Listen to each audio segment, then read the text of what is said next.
Below, I will show you a product with slow start and stop wireless remote control forward and reverse control speed regulation during train running. What is currently displayed is the default working mode with start slowly and stop slowly functions. Slow start can effectively protect your motor and prevent it from starting too quickly and running out of track.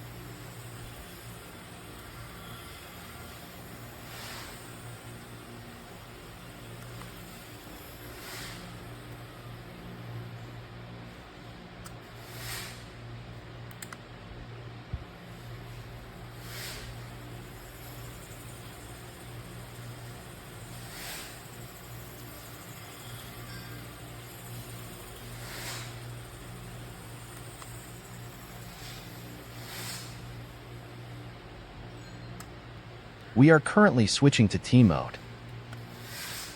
This mode is to immediately move forward, stop, and reverse. This is M mode.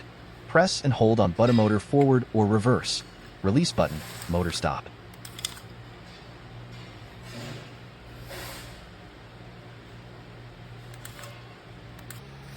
Long delay mode. The slow start or slow stop speed takes longer from 0 to 100%, approximately 15 seconds.